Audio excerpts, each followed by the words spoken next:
Today's Sunday, February 18th, and this is Celtics Beat on CLNS Media, the leading online provider of audio-video coverage of the Boston Celtics. Episode 250, brought to you in part by RX Bar. Get your fix today with 25% off your first order. Just simply visit rxbar.com/CLNS and use promo code CLNS at checkout.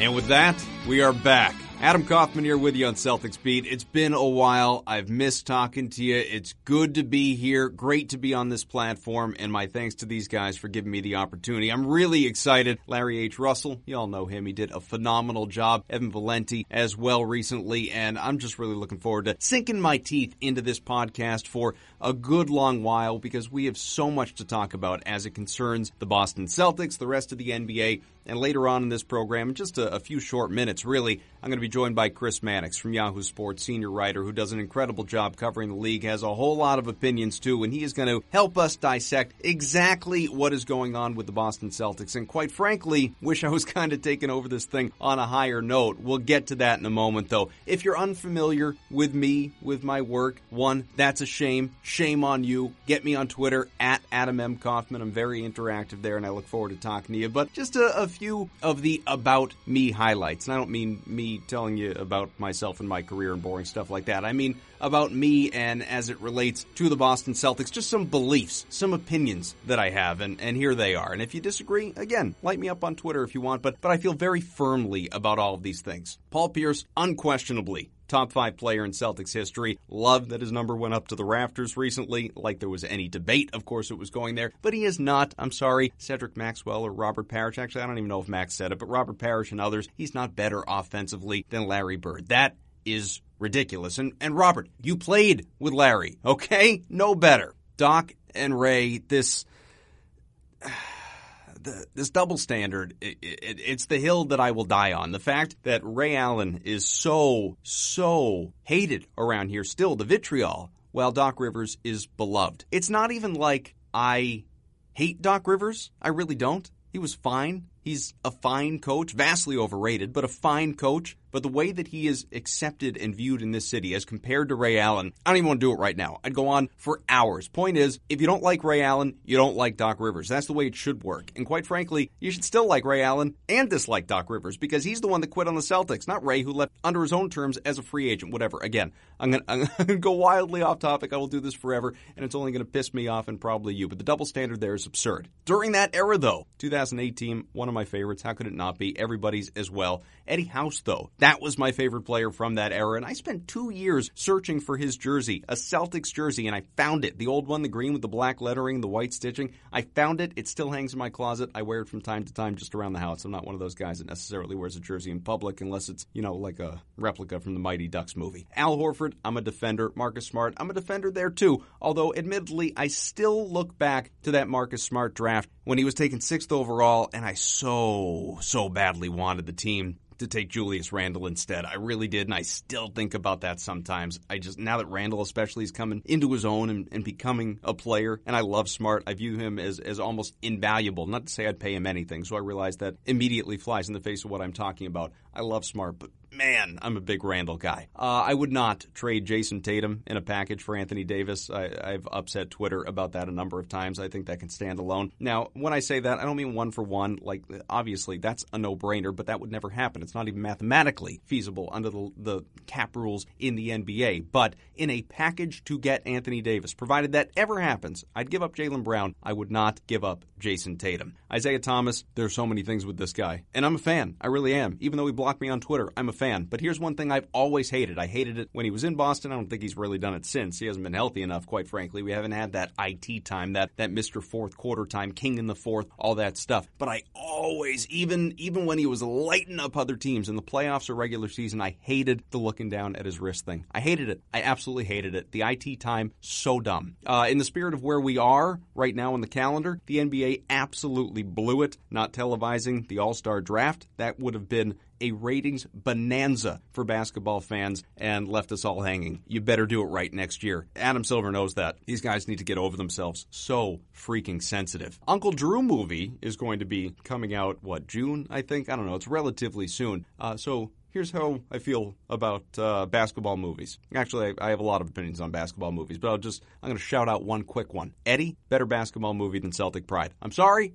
It's not that Whoopi Goldberg is the best. Certainly don't like the Knicks more than the Celtics. It's just a better executed movie. Celtic Pride is a fun little whatever movie. Anyway, those are some just quick little riffs. And of course, as far as the bio goes, I used to host a Celtics-related program on the radio, had a couple of listeners, and now once again, I'm thrilled to be here. C's are 40-19 at the All-Star break. We would all take that if told back when Gordon Hayward went down that when it seemed like the season may be coming to a crashing end. And I say that in the scope of them being Eastern Conference contenders, a chance to really reach the finals. Not a lot of people thought they could reach the NBA Finals without Gordon Hayward, and now it is conceivable. It really is. I don't know about likely with the way they played, obviously, and we'll get there, but it is still conceivable. So 40-19, we'd all take that. But what have you done for me lately, world that we live in? It's been ugly. C's were swept on their 3-game homestand twice in the last month, as a matter of fact. That's happened. They're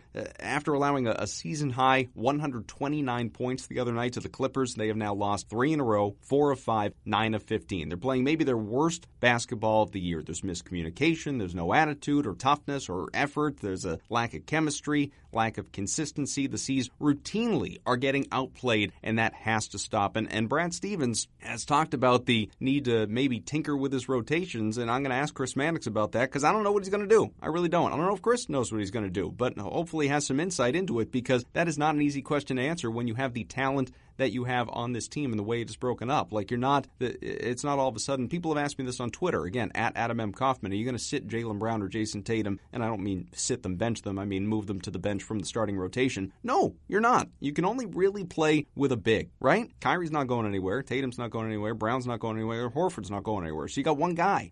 You can play with Aaron Baines. You can mix and match there at the 5 or certain nights at the 4, see a little bit more Marcus Morris. But Brad has been tinkering all along. I don't know what the answer is there. As far as what is going on, though, defensively, yes, the absence of Marcus Smart is a huge part of that, and he was stupid in Los Angeles, and he would be the first one to tell you that. He talked to Steve Bulpett about that, as a matter of fact, in an article that came out a few days ago. He leads the charge in the toughness scale and work ethic, and it's contagious. He's so much more than not a good shooter. He's all energy and effort and intensity all the time. The guy would die for a loose ball in a game at the Y, never mind what he will do in a preseason game or obviously out on the court any given night in the NBA. While plenty of players take nights off waiting for the playoffs, Marcus Smart is not a guy like that. The C's, I can promise you, Celtics over the last couple of weeks would not trail by 29 to Toronto or 26 to Indiana or 29 to Cleveland, or certainly all 3 of those with Marcus Smart in the lineup. It's just not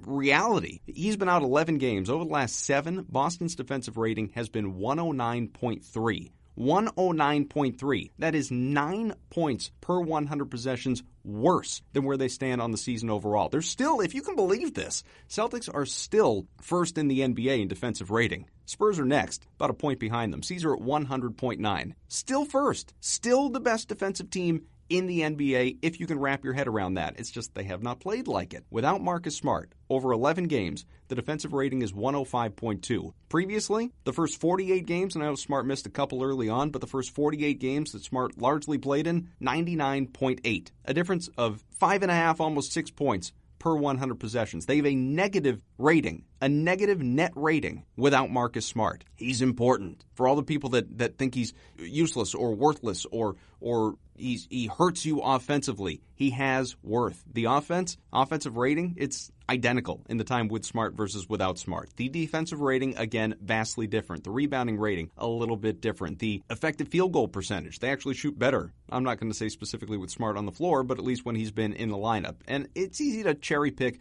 a 48-game sample versus an 11-game sample. I most certainly get that. But this is the reality. This is where things are. And the C's have been very poor without Marcus Smart. And some of that is coincidence. Some of that is tougher opponents, certainly. But Smart has to be having a hard time watching this. He really does. He admitted as much to Bull Pet. In fact, he said, it's been real tough just as a competitor. I have to sit there. I have to watch it. There's nothing I can do to help my team. It's tough, but regardless of that, we got to figure out a way to fix it and win games. In the NBA, guys are going to get hurt and guys are going to miss games, and you got to find a way to win. Well, Marcus, don't inflict yourself with a problem. Come on back, all right? You're needed desperately.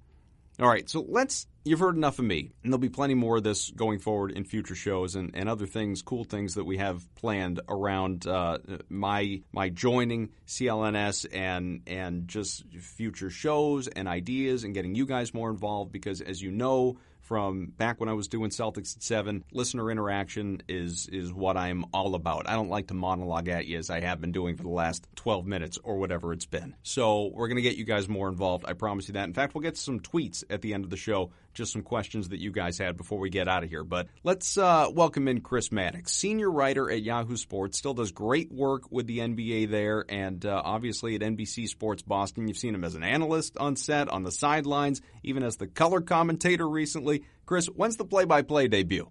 I don't think that anybody wants to see me on play-by-play. I went boxing blow-by-blow, and it was as big a debacle as you might imagine. So it's all about finding your comfort zone then. Exactly. All right, well, the C's, they're maybe still looking for theirs, pal, because they entered the break with losses in 9 of 15 since that London trip. We're going to delve into all the problems, but just on the whole, I mean, people really want to know, how can these problems be corrected?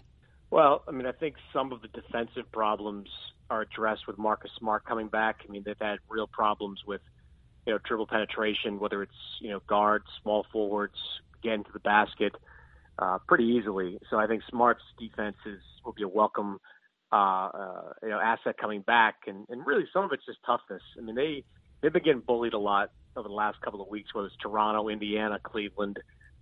Physical teams have come in and knocked them around, and you think they'd be better equipped nowadays to handle that with Baines and now Monroe and Daniel Tice in the mix, but they've got to stop getting kind of pushed around out there. Teams are just, walking up to them early, punching them in the mouth, and Boston can't recover. And I think the other thing is that, the Celtics played with fire a little bit early in the season with the number of times they fell behind and rallied, and they're still falling behind. They're just rallies are coming up a little bit short. So they've got to come out with a different type of intensity in that first 12, 13 minutes of the game to make sure they don't fall behind by double digits at halftime. Part of that, too, Brad Stevens always said that the 16-game winning streak was a mirage, and he's still standing by that. So assess the team with 23 games left. I mean, is this who they are, or was that who they were? What should we expect down the stretch and into the playoffs? Well, I mean, I think a mixture of both, probably. I think they're capable of getting to the conference finals, maybe even the finals. But I think they're just as capable of losing in the first round. I mean, they're a team that is vulnerable to more physical teams. If the three-point shot's not falling, they can get beat. So I think that it's kind of a mixture of both. I mean, I am curious to see what they look like at full strength. I am wondering if they do get anybody in this buyout market that can sort of flesh out that bench and give them a scorer. But right now, I think they're right in the middle of what they've shown all season long. If three's falling and Al Horford's playing at a high level, they're tough to beat. If those things aren't working, I mean, they're very vulnerable to kind of what we saw in the first round against the Bulls last year. If Rajon Rondo had been healthy, I mean, we wouldn't be talking about a conference finals run, but we would be talking about a sort of historic first-round exit. As far as Smart, for all the shooting woes and all the issues that he may have on offense, how important, how vital is he to this team's success, even going beyond the attitude and effort that is contagious defensively, just as a player and what he brings, or does it sort of springboard off of that? Well, I think he's incredibly vital to what they do defensively. I mean, offensively, you need him to make shots because that second unit is vulnerable at times to the streakiness of Rozier and Tice and of course Smart. So you'd like to see some consistency, especially from a guy that is willing to jack it at all times. I mean, he just fires up threes, whenever he wants to. Defensively, though, his versatility is such a huge asset. I mean, whether it's on a guard or we've seen him on the Kristaps Porzingis of the world. I mean, he's just capable of digging in and getting stops at multiple positions, and that's what this team's needed. I mean, there's been too many guys just sort of charging into the paint and carving them up. And I don't care how good a defensive team you are, I don't care how versatile you are. If you can't stop dribble penetration, you can't beat anybody. So him being back and able to kind of stop some of that is going to be huge.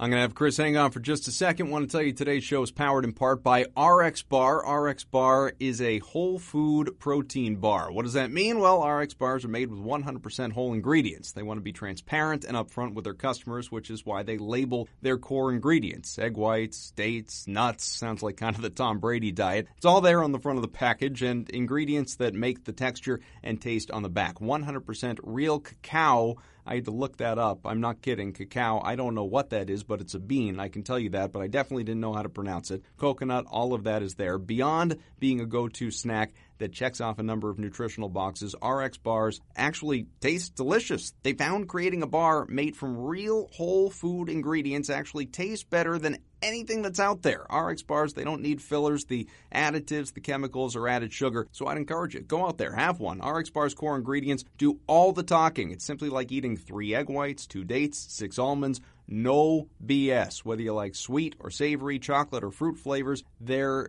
is an RX Bar for you somewhere. RX Bars come in 11 delicious flavor varieties. They're gluten-free, soy-free, dairy-free, no added sugar, no artificial colors, artificial flavors, preservatives, or fillers. RX Bars are a perfect snack for any occasion. I'm going to go out and get some for my kids as soon as I'm done recording this because it's just I'm trying to come up with new things to feed them, and it seems like they genuinely are delicious and healthy and actually good for you. It's hard to find things like that. You can get your fix today with a 25% off your first order guarantee. Just simply visit rxbar.com/CLNS. Use the promo code CLNS at checkout. Once again, that is rxbar.com/CLNS. Use the promo code CLNS at checkout for 25% off your first order. All right, we'll get back to the current day situation, but just on Smart, do you expect the C's to re-sign him? And if you do, what's the number? I think they'll let the market kind of dictate what Marcus Smart's value is.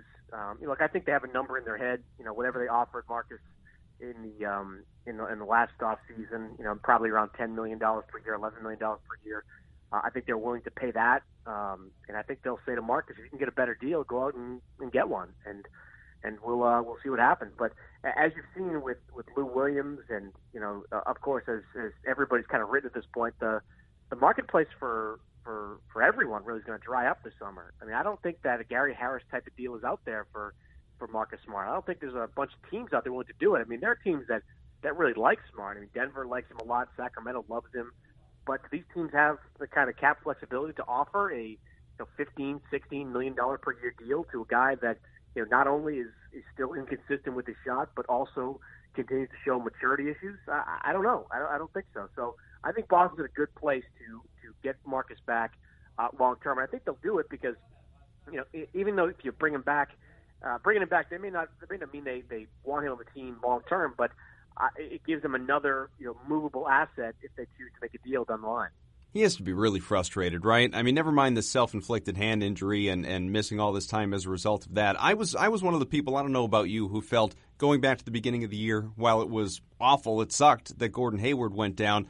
After all the talk from less so Smart, more his agent in the offseason about he's going to go out and have a career year and he's going to get paid and all of that, I thought that the Hayward injury was actually good for Smart in the sense that he could go out, get more opportunity if that shot started to fall more consistently, which I did, I guess, foolishly believe it would. But for the year to have transpired the way it has and for him to have lost all the money that seemingly he will, coupled with the market as you already outlined, it's hard to imagine he's in a really good place mentally. No, it's got to be extremely frustrating for a Marcus Smart. I mean, I think too the lack of a deal at the start of the season really messed him up. I mean, I think he thought the Celtics were going to come to an agreement that they were going to give him kind of market value, but not having that really affected the first month of the season. Then he gets hot and starts to play good basketball. Then he gets hurt again. I mean, it's got to have been a frustrating season for him. But I think the upside of it all is that, Marcus has an opportunity over the final 2 months of the playoffs to erase a lot of the things that happened during this year. I mean, if he plays well down the stretch, and if Boston advances to the conference finals in part because of what he's been doing, I mean, I think he'll be able to enhance that value significantly. Who's more important? Not who's the better player, but who's more important for this team this year and beyond, Smart or Terry Rozier? It's a good question. I would probably say Terry Rozier because I think there's a stronger commitment to Rozier than there is to Smart. I mean, teams call about Terry Rozier all the time. He's one of the most sought-after players on that Celtic roster. And Boston continues to refuse to even consider putting him in deals. Now, part of that right now is, the value of the contract. He's, under a very team-friendly type of deal, that rookie deal. But they like him a lot, and why not? I mean, he continues to improve every single year. And, when he has that shot going and when he shows the poise that he's shown in the last few weeks, playing the point guard position, he has a ton of potential. So I think it's Rozier because I get the sense that there's more long-term value on Rozier than the organization there is for Smart. Kind of feels like we talk about him the same way we used to talk about Avery Bradley, right? A bit underrated, better than maybe we think he is offensively. Each year there's a new skill, there's a new aspect to his game that wasn't constant improvement. I know they're not the same player, but in that vein, there's sort of similarities. Yeah, I think there's a lot of similarities there. I mean, Bradley was, as you know, kind of a self-made offensive player. Came into the league with a defensive reputation and turned himself into one of the better two-way players in the NBA. And Rozier, I don't know if he came with the same kind of defensive rep as Avery did, but he certainly was more of a wild card in terms of what he could do offensively. Now, the way he sort of developed as a playmaker, I think there are a bunch of teams in the league that view him as a long-term starter. And I think if Boston holds on to him, we all know about like the Anthony Davis, sort of fish scenarios and other big fish scenarios. His value as a major trade piece goes up as well. All right, let's circle back here, get back to the current issues, because, again, Boston's known for the defensive intensity first, still somehow first in the NBA in defensive efficiency, despite giving up 100-plus points in what, feels like nightly for more than a month, and I think it goes beyond missing Marcus Smart. You already highlighted a lot of that. How much of this is on Brad Stevens, though? Because, look, I think he's one of the best coaches in the league. He's basically my life coach, but he's not infallible.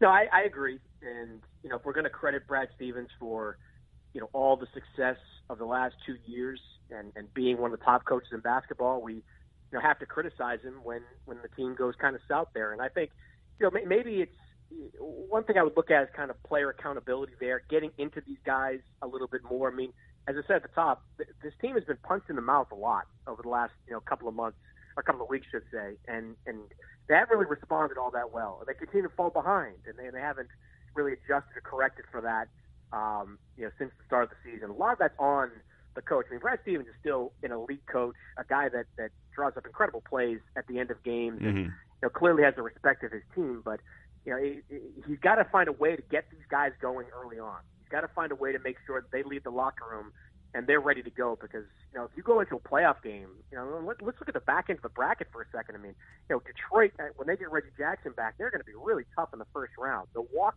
same thing.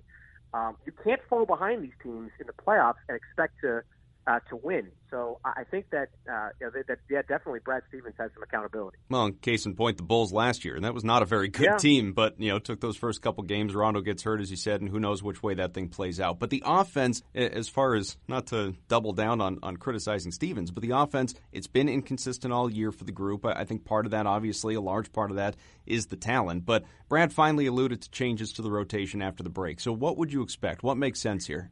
Well, I mean, I don't think you get too dramatic with it. And one thing I'd be concerned about is if you pull Aaron Baines from the lineup, you run the risk of losing him even more mentally.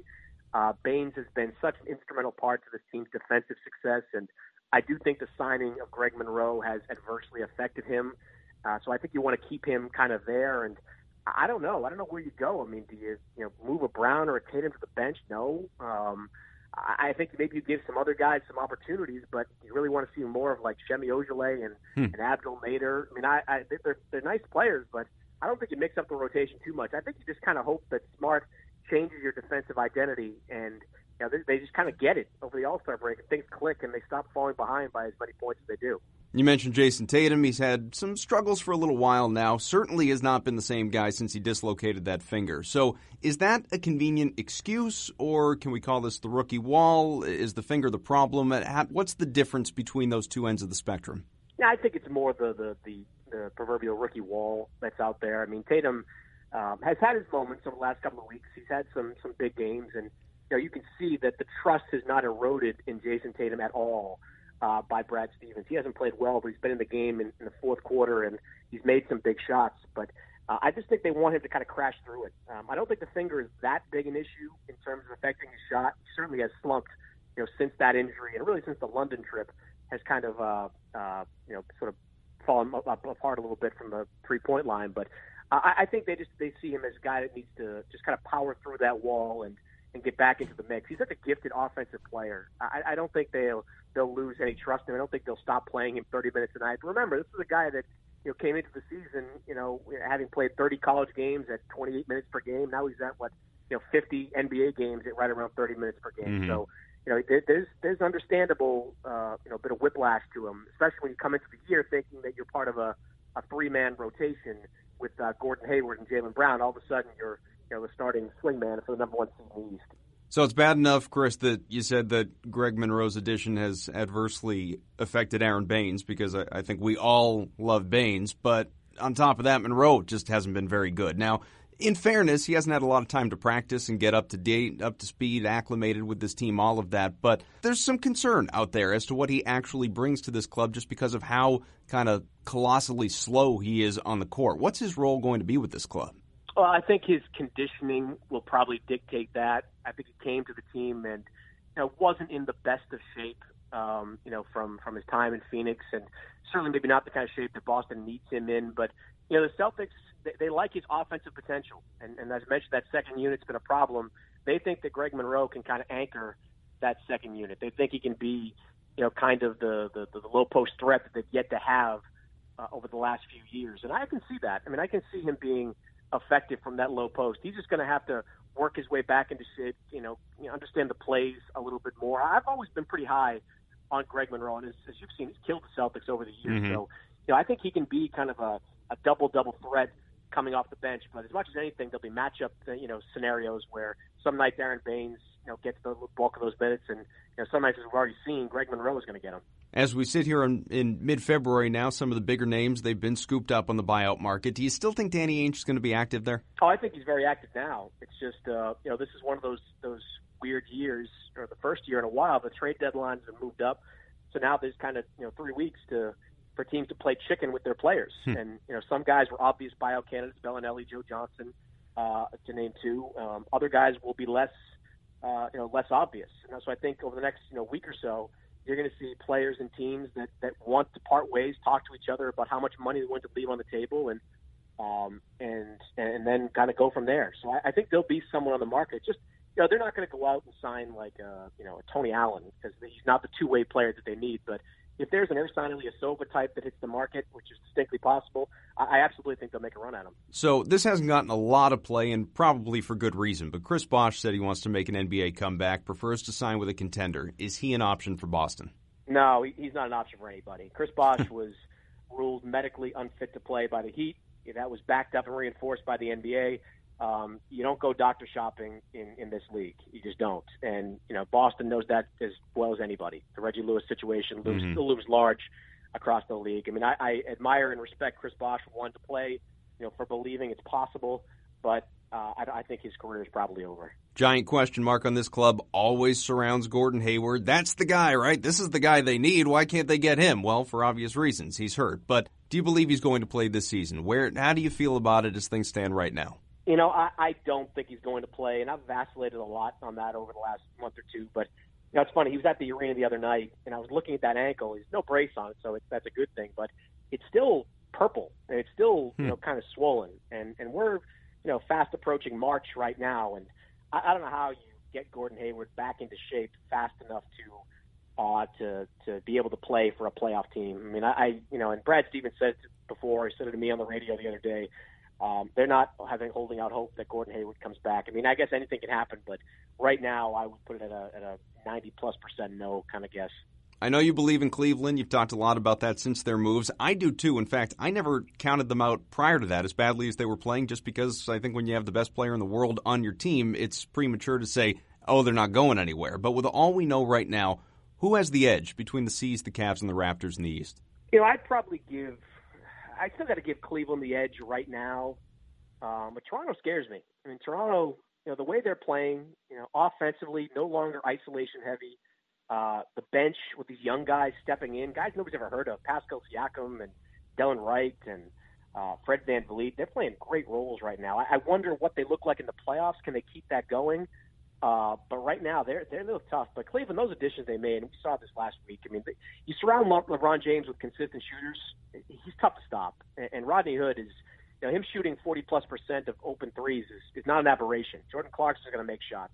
George Hill running a team patiently in the half court is, kind of what the definition of George Hill is. So I think those guys are going to be huge additions to them. And I just thought Kobe Altman did a fantastic job with those deals, and they're going to be tough to beat. I think this is what a lot of people miss, Chris, that you certainly don't. This league, it's not necessarily about names. I mean, Dwayne Wade, Derrick Rose, Isaiah Thomas, these are names, but they're not the talent that Cleveland club needed. And finding the right complementary pieces around LeBron James, clearly, I don't know about an answer. Time is going to bear that one out, but a big improvement. Yeah, I mean, no question. I mean, they went out. Look, it's easy to make the type of deals that they did when you're willing to take on bad contracts and you're willing to move your first-round pick. But they were, and they did, and they got guys that I think not only can help them short-term, but long-term. There's no reason to believe Rodney Hood can't come back. There's no reason to believe that Jordan Clarkson and Larry Nance can't be part of the rotation for years to come. So they are not only helped themselves this year, but I think they put themselves in a good position to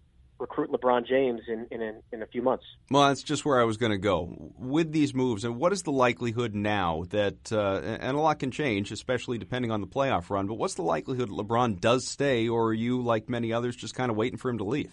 So hard to gauge right now. I mean, I don't know what goes through LeBron's head. I mean, is he hell-bent on playing with his friends again? Does that mean he goes to Houston and plays with Harden and Paul, or is there some other scenario? What we learned in 2010 was that the coming together of the Heat was in part kind of originated at the Olympics, several years before that. I mean, I think we'll learn over the next couple of months that maybe something like that could have been in play there. Maybe he's been talking to Paul George, or DeMarcus Cousins wanted to make it a play to go to L.A. I think that LeBron, he's very calculated and is always has some kind of information that we don't have at hand. So that's tough. But Cleveland, they put their best foot forward, no question. I mean, outside of moving that Brooklyn pick, they did everything they could to enhance that team. Well, I think we can all comfortably say LeBron and Isaiah Thomas are not going to be on the same team next year. LeBron, he could go to L.A. Thomas probably won't be back there unless they do opt to re-sign him, provided LeBron doesn't go. But Thomas and Rajon Rondo, a couple of former Celtics guards, as we all know, clashed the other night, apparently in part because of that video tribute drama that even though Paul Pierce's number is already in the rafters, it's the story that won't go away, which kind of entertains me. I don't know about you. But do you think this is the real question at the heart of this thing for me that you don't hear a lot of people talking about? And I'm very curious as to your perspective. Do you think IT inflates his place in Celtics history in his own mind? Yeah, I mean, I think there's something to that. I mean, it still is tough for Isaiah to accept that he's not there anymore. I mean, Isaiah really believed that he would have a 5, 6, 7, 8 year career as a Celtic, that he had a chance to have his number retired as well, and then to have the rug pulled out from him. And I think that still resonates with Isaiah Thomas, and there's frustration there. But Rondo is in part right. When he said we give video tributes for one good season or for 3 years. I mean, so he was part of something that was special, whereas Isaiah had maybe the most inspirational playoff run I've ever seen. But it was just 1 year. It didn't end even in a finals appearance. So I understand it. It doesn't surprise me at all, though, that Rondo would turn this into a feud over that. I mean, that's just a pretty vintage Rajon Rondo move. There's no way to know this, and health is such a big part of it. But Thomas is, next year I think going to be in his 8th NBA season, conceivably could be on his 6th team at that point. Do you think when all this is done, it's possible we look back and say that the Boston tenure as amazing and inspiring and all-star and MVP contender last year, all that went with it is going to be the anomaly?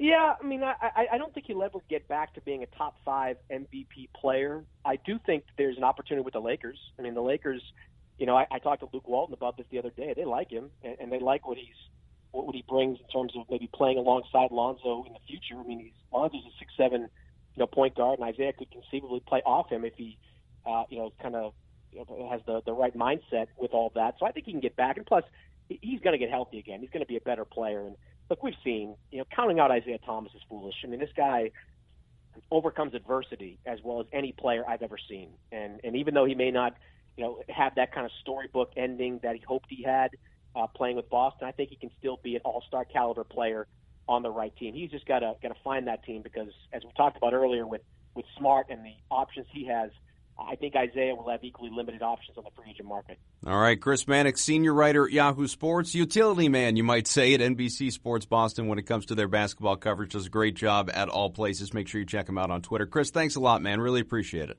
You got it, man. Anytime. So great stuff from Chris Mannix. Again, you can go back, you can check him on Twitter, read all of his content. He wrote something interesting about the Cavs recently. He's killing it as he tends to do, and I appreciate him coming on to my maiden voyage here on Celtics Beat. Let's mix in a couple of tweets before I go, just that I quickly pulled off the Twitter machine there from Meat Sauce from @Delapis. What's the biggest key for the C's to get out of this funk that they are in since the London trip? Well, again, we've talked about it quite a bit, but Marcus Smart coming back, that's a huge one. It's contagious what he does out there on the floor in terms of the work ethic and energy and aggressiveness and intensity. His general behavior, guys rally around that, and it's missing right now. There's a malaise about this group that some of that, again, talked about it with Chris, is on Brad Stevens and just trying to get his team to show up earlier in games. But there has been a chasm-sized lack of energy compared to what we're used to seeing from Brad Stevens' teams in general. That's going to be one of the big ones. They're not just going to continue in this rut for the stretch run, the final 23 games. I can promise you that. They're going to get themselves ready for the playoffs, but it's not going to be easy. I think this week-long break that they have, the 8-9 days off, it's going to be really helpful. Also from Ellipser, I hope this is not serious. When is Al Horford's contract up? I could pay any dude in the NBA the minimum to shoot wide-open threes from the top of the key. I hardly want to dignify that with a response, other than to say if that is what you believe Al Horford's value is to this team, and that is it, not the defense and leadership and all-around presence offensively and filling out the stat sheet and doing different things on a given night and the excellent field goal percentage and actually making threes, a guy who didn't even take any threes until a couple of years ago, and all of a sudden making them at well over a 40% clip is not remarkably worth the contract that he has paid. I can't help you. I'm not sure how much basketball you actually watch. And plus, look, here at CLNS, I don't want to have to sick Anna Horford at you, but she hosts a pod here, and she will. She will. Speaks her mind on Twitter. You want to criticize her brother, she'll go right after you. We'll have to do a joint pod, me and Anna, sometime, I think. We'll get Al on. It'll be great. I'm sure he would really enjoy that more than anybody else. So again, episode 250 of Celtics Beat, and my first, brought to you by RX Bar. Get your fix today with 25% off your first order. Just simply visit rxbar.com/CLNS and use the promo code CLNS at checkout. Thanks again to Chris Mannix from Yahoo Sports. Tons of great stuff there. You should go back, check it out if you happen to scroll through any of it. That was a mistake. You should go back. You should listen. Thanks as well to Nick, to Larry, to Evan, everyone else for the great welcome at CLNS Media. We're going to have a ton of fun. We're just getting started. Future projects are on the way. There's a lot of great stuff in store. And, of course, I welcome your feedback, the good, the bad, the ugly. I don't care. I just like talking to you. Maybe I'm a little lonely. @Adam M. Kaufman is where you can find me. Please do that, of course. Thank you very much for listening. Oh, boy. Oh, you hear Gino. Hopefully that means we had a good show, but whatever the case, I know it means I gotta go. All right, it's good to be back. Hit me again, @Adam M. Kaufman on Twitter. I'll talk to you soon.